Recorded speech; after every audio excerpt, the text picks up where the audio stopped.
Hello students. तो आज हम करने जा रहे हैं ये जो फोर्थ चैप्टर अपना चल रहा है उसकी कुछ वर्ड प्रॉब्लम्स जो आपको दे रखी हैं उसकी एक वर्ड प्रॉब्लम मैंने ली है। 4.2 का थर्ड सम है ये। Find the numbers whose sum is 27 and product is 182। ठीक है, सम अगर दो नंबर्स है, लेट हम कर लेते हैं let two numbers are A and B.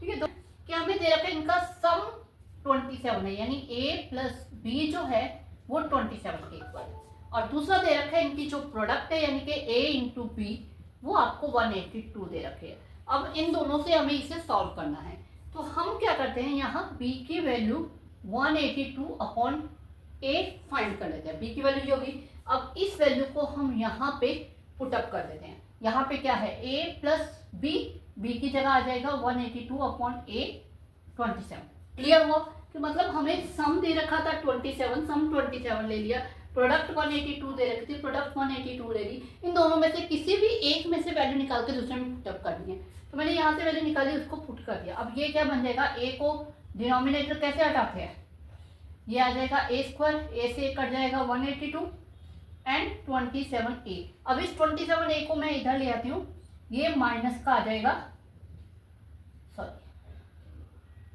आदत वाली है ना एक्स लिखने की। अब ये आपके पास एक क्वाड्रेटिक आ गई, इसको मिडल टर्म प्लेटिंग करनी है। तो सबसे पहली चीज जो मैं हमेशा मैं बताती हूँ कि जब यहाँ पे आपका कांस्टेंट टर्म के आगे प्लस आ जाए तो दैट मीन ऐड करके 27 बनेगा।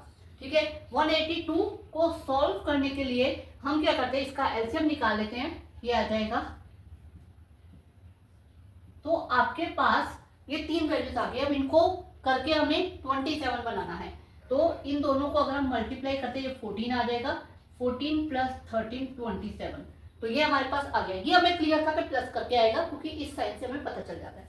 तो a square minus 14a plus 13a, plus करके आ रहा है, प्लस करके ले लिया, a square minus 14a minus 13a, a को मैंने माइनस को मल्टीप्लाई कर दिया अंदर, इन दोनों में से a कॉमन निकल गया और इन दोनों में से 13 कॉमन निकल गया। 13 के टेबल में 182 को जब डिवाइड करोगे यहाँ से हमें पता चल रहा है कि 14 ही आएगा।